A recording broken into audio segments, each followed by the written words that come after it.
Before we start, I just want to say a massive thank you to all my subscribers, as we've now hit the 200 mark.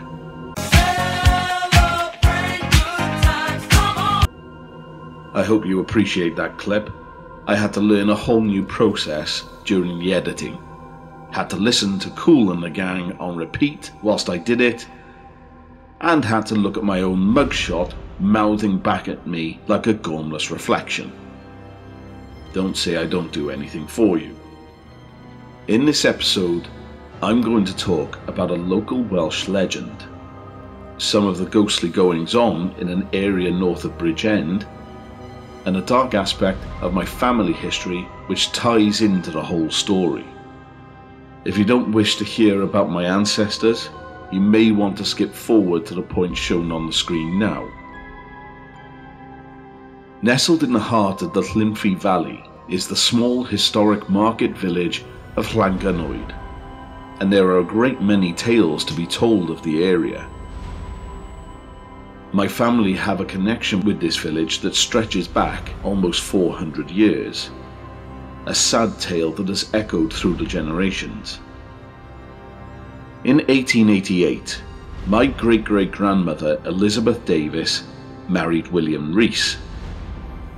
William was a handsome bastard, and as a result, drew a considerable amount of attention from women. Attention that he was not quick to fight off. This, coupled with the fact that he was the local postman and had a route from Llangynwyd all the way to Bridgend, made his wife very uncomfortable. When it emerged that he'd been swinging his party sausage around every village on his postal route, my great-great-grandmother snapped and did the unthinkable. What did she do, I hear you ask? Stab him? Poison him? Have an affair with his father? No, none of these. She divorced him. I know, terrible, right? Well, as with all history, we cannot inflict our own morals and views on the events of the past, as we do not live in the time period which contains its own nuances and customs.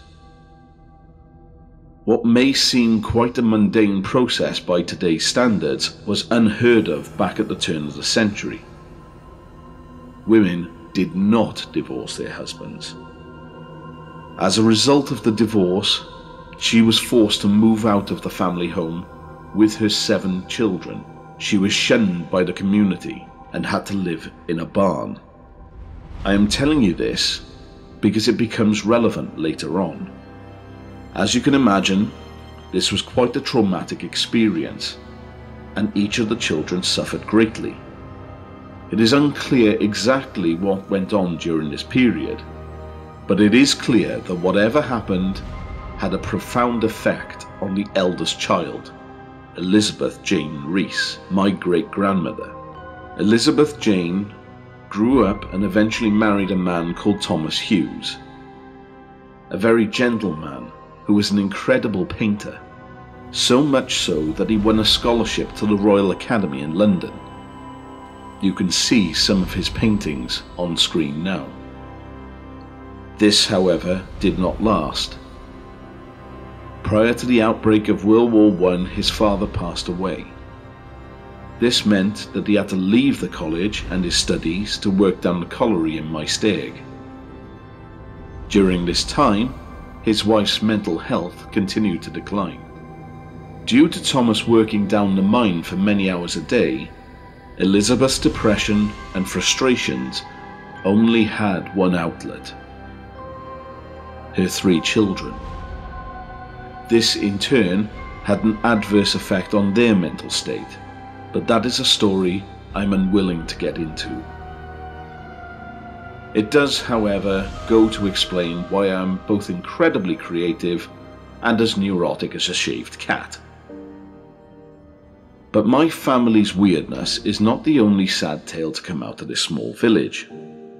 A very famous Welsh tale originates from Llangynwyd, the Maid of Llangynwyd. In the early 1700s, a young woman by the name of Anne Thomas was born into a wealthy family. Shortly after, her father died, and she inherited the family home. In her late teens, early 20s, Anne met a young man by the name of Will Hopkin. A poet and thatcher by trade, the pair instantly fell head over heels for each other and began a relationship. However, in an age where status, wealth, and respectability were everything, Catherine Thomas, Anne's mother, denied the relationship. She sought out a new suitor for Anne and eventually found a young solicitor by the name of Anthony Maddock. Shortly after the marriage was arranged and Anne was forbidden from seeing Will. But the two were not to be deterred. The pair agreed to meet in secret away from prying eyes, but inevitably they were seen. Anne's mother was furious and confined her to their home. Still, Will pursued Anne, and the pair passed letters to each other confessing their love via Anne's servants. This continued under Catherine's nose until one day she caught a servant with one of the notes. She flew into a rage, punished the maid, and finally put a stop to the letters. Anne was heartbroken, and with the stopping of the letters, Will finally gave up his pursuit. Believing that Anne did not love him anymore, he left Llangynwyd and travelled to England. In despair for the love she lost, Anne finally agreed to marry Anthony Maddock. On the 3rd of May 1725, the marriage was settled. Anne and Catherine paid the sum of £500 to Anthony Maddock, approximately £139,000 in today's money, as well as the transfer of various properties. Anne lived a loveless marriage to Anthony and pined for William. Eventually, Anne fell ill during childbirth. On her deathbed, she wrote to Will and requested that he come to her. Will received the note and returned to Llangynwyd and went to Anne's bedside. He placed his arms around her and held her until her final breath. Anne Maddock was buried on the 16th of June 1727. Her daughter Catherine passed away shortly before her on the 28th of May 1727. Anne's grave can still be seen to this day within the medieval church at Llangynwyd. Will Hopkin passed away in 1741. Will's grave can also be seen underneath the gigantic yew tree, where it has been protected from the elements and is still legible to this day. So what spirits are there in this unusual little village? I first visited the old house. This used to be a pub which I visited with my grandfather many years ago, but has since been refurbished into a wedding venue with stunning views over the valley. The original pub itself dates back to 1147, so I can imagine that there would be one or two stories lurking there. However, every time I've been there, the staff have either been run off their feet and unable to talk to me, or there has been a wedding on. I can't imagine that they'd want a hairy guy in a leather jacket resembling a buffalo joining their wedding and blurting on about ghosts. So, I'll move on to the corner house. My grandfather and I used to also come here, but it wasn't until I returned to find out the stories that I found out some interesting information. Staff have reported numerous strange events within the pub. The sound of a disembodied child's voice laughing as it runs from one room to the next. Ghostly voices talking and laughing despite there not being anyone in the pub. Some staff have reported feeling a sense of unease when in the bar alone, as though someone is watching them.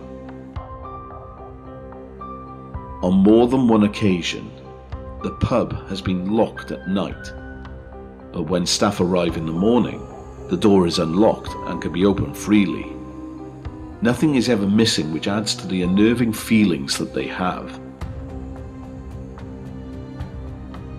There is a storeroom on the premises that is not refrigerated, yet staff have found an icy chill come over them when in there. One incident saw a member of staff run from the room and refuse to enter the room for the entire time she worked at the pub. She had been told to fetch a case of wine when the cold feeling washed over her.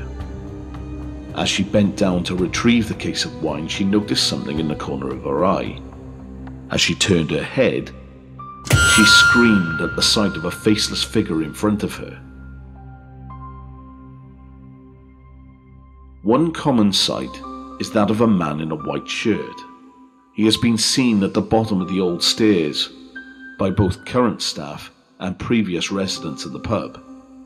It is not a scary figure in the traditional sense, and as a result, they affectionately refer to this figure as Old Will. As with all my videos, I like to attempt to put a name to the spirits. In most cases, I fail miserably, but in this instance, I may have something to offer. The staff refer to the figure as Old Will because this was the original house belonging to Will Hopkin. It used to be a series of cottages joined together before being converted into one building. But it was not directly converted into a public house. It went through a transition period during the 1800s and into the early 1900s. This is where I had a bit of a shock. After speaking to staff in the corner house and reading through a bit of their history, I decided to walk around the graveyard looking for the grave of my great-great-grandmother when I overheard a family chatting about the location of Will Hopkin's grave. My ears perked up and I lurked over and introduced myself. It turned out that one of the ladies was a member of the church and had a great deal of knowledge about the area. When I explained about my morbid family history, she smiled and informed me that the very same corner house used to be the church tithe barn back in the 1800s. A tithe barn is a barn where 10% of farm foods went towards the church as a form of payment. It was also a building where families who fell on hard times would live under the protection of the church. She strongly believed that this is the very same barn where my great-great-grandmother lived after she divorced from her husband. What is interesting is that out of her 7 children, the youngest child, a boy by the name of Vivian, died in 1910 at the age of 3. Vivian may be responsible for the sound of ghostly laughter running through the courthouse. A bit of a different episode today. I found it incredibly interesting finding out about my history. In the process, we have managed to trace our family back to 1651. It's amazing to think that my family was in Llangynwyd during the time of Anne Thomas and Will Hopkin, and that the echoes of one of my family members may still be laughing in the place of his childhood.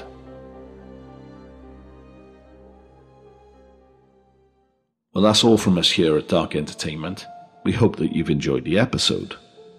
And if so, make sure to subscribe, hit the bell icon, but also give it a big thumbs up as that will help the channel grow. If you wish to contact me, you can always leave a comment down below. I aim to answer all of them. Or you can find me on Twitter/X or on Facebook. Or if you've got an idea for an episode, a place for me to visit, or a story of your own that you would like me to tell, feel free to email me at dark_entertainment llangynwyd@outlook.com. And remember, stay dark, stay creepy, and always laugh. Ta-ta!